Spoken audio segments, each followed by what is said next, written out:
FIQ는 1번부터 7번까지 문제가 7개예요.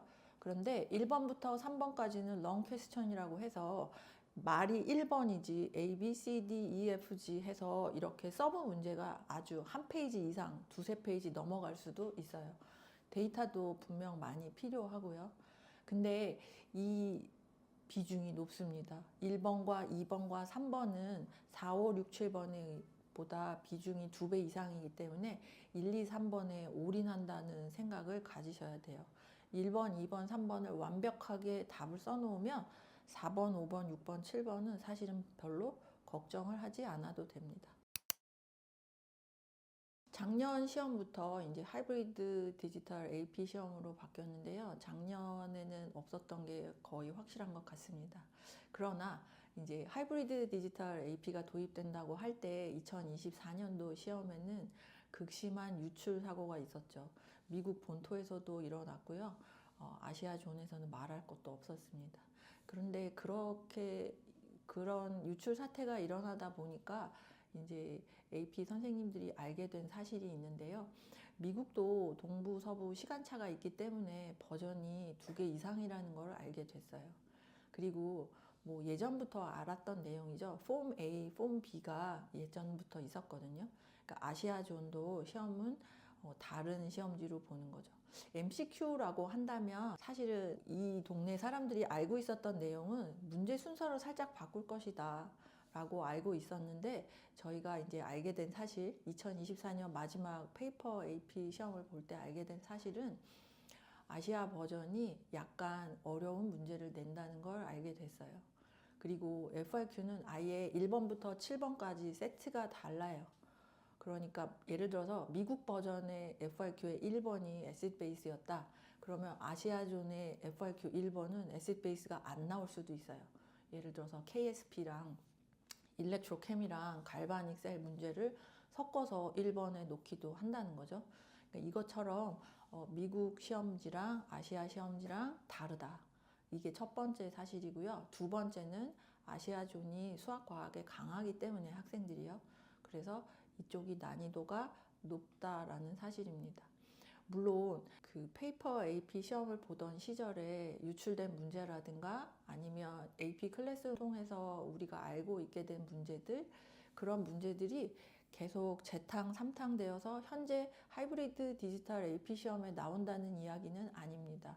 컬리지 보드도 그런 문제를 재활용하지는 않아요. 하지만 상당히 비슷한 느낌의 문제를 내는 거는 맞고요. 그 다음에 매년 제 생각에는 한두 개씩 새로운 데이터를 사용하는 문제를 만들어 냅니다.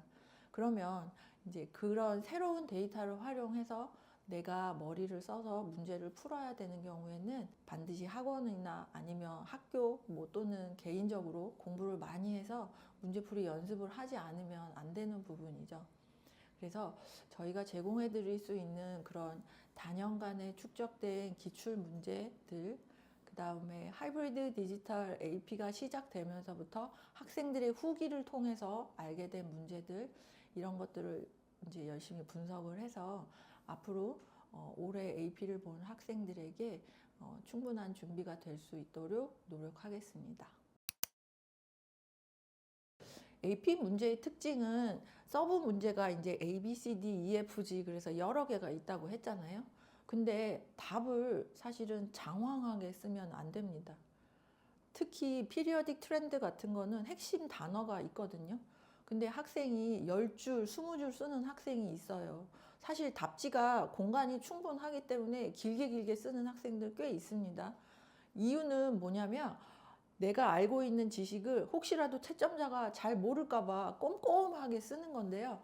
사실은 필요 없어요. 왜냐? 채점자는 고등학교 선생님들이시고 고등학교에서 AP를 가르치는 선생님들이고 사람이 채점을 하는데 한 사람이 하루에 수십 장, 수백 장 채점을 하겠죠?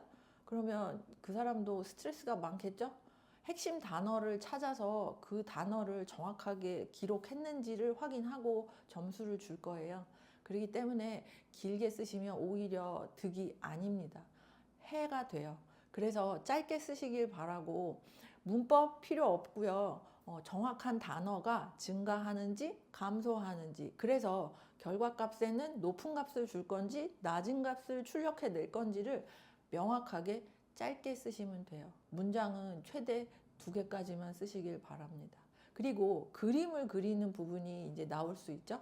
그림을 그리게 되면 당연히 루이스 스트럭처 그려라 이런 문제가 나올 수 있는데, 그때는 학생들 다 아시겠지만 롬페어를 정확하게 표시를 해줘야 점수를 받을 수 있어요.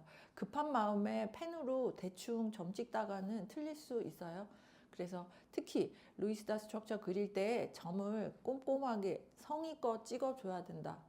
이런 걸 강조하고 싶네요. 2월에는 일단 2월 말까지인데요. 한국 같은 경우에는 2월 중에 설날 연휴가 있어요. 그렇기 때문에 이때를 활용하셔도 좋고, 2월 말까지는 유닛 9까지 진도를 끝내자. 한 번은 최소 들어놓자라는 개념이 필요합니다. 학교에서도 시험 보게 되면 그 유닛은 연습을 굉장히 많이 해놓는 거예요. FRQ로. 이런 패턴은 3월 봄방학 전까지도 이어져요. 그래서 3월로 넘어가셨을 경우에는 일단 진도가 다 끝났다고 한다면 3월에도 FRQ를 풀어내는 겁니다. 사실은 7, 8, 9 뒷부분의 문제를 FRQ를 풀다 보면 자연스럽게 앞부분이 복습이 될 거예요. 앞부분의 내용을 이해하지 않으면 또 한 문제가 세트로 돼 있을 경우에 풀지 못합니다. 그래서 3월까지도 FRQ를 연습하셨으면 좋겠고, 봄방학이 됐어요. 3월 중순이 되면 이때 이제 MCQ 풀세트를 푸는 겁니다. MCQ 풀세트 풀 때 주의할 점 알려드릴게요. MCQ는 보통 60개잖아요. 근데 이제 현재 프랙티스 테스트라고 나와 있는 세트는 50개 정도 있습니다. 그래서 50개는 풀다 보면 이제 시간을 처음에는 정할 필요가 없어요. 그냥 50개를 풉니다. 그래서 채점을 해요. 그러면 보통 중간 정도의 성적을 가지고 있는 학생이다 그러면 한 30개 틀려요. 생각해 보세요. 50개 중에서 30개를 틀렸으면 그 학생이 멘탈이 좀 힘들어지겠죠? 괜찮습니다. 오답을 하고 틀린 거 내가 왜 틀렸는지 첫 번째 세트는 꼼꼼하게 오답 체크를 한 다음에 그 내용을 다 이해하고 두 번째 세트를 푸는 거예요. 그럼 확실히 줄어듭니다. MCQ는 패턴이 있어요. 1번부터 10번까지는 어떤 문제가 나오고 그 다음 20번까지는 뭐가 나오는 게 정해져 있단 말이죠. 이게 세트를 추가해서 풀고 오답하고 풀고 오답할수록 틀리는 개수가 확실히 줄어듭니다. 5점을 맞기 위해서는 10개 이하로 틀리셔야 돼요. 그래서 50개를 푼다, 프랙티스 테스트로 푼다 할 때 그때 여러 세트를 풀다 보면 10개 이상 푸시게 될 건데요. 10개까지 풀다 보면 자연스럽게 틀리는 개수는 10개 이하로 줄어들게 됩니다. 자, 그래서 봄방학에 이제 MCQ를 풀었어요. 그리고 나면 4월에 갔을 때는 뭘 해야 되냐면 4월은 은근 짧아요. 4주가 간신히 나올 수 있습니다. 그럼 4월에는 MCQ 60개, 7개, 요게 한 세트지요. 3시간 넘는 시간 동안에 우리가 시험을 볼 거예요. 그래서 이 한 세트 단위로 묶어가면서 풀어야 됩니다. 그 세트는 여러 개 준비가 되어 있으니 매주 2세트 이상은 푸셔야 제가 제공해 드릴 수 있는 문제를 다 풀 수 있어요. 그래서 4월은 또 금방 가죠. 그러다 보면 5월 1, 2, 3, 4일에 직전 대비를 하시면 됩니다. 우리가 이제까지 못 풀었던 문제들, 자주 틀리는 문제들 꼭 집어내서 설명을 듣고 그에 따른 연습을 한 다음에 5월 5일 날 시험을 보러 가시면 될 것 같습니다.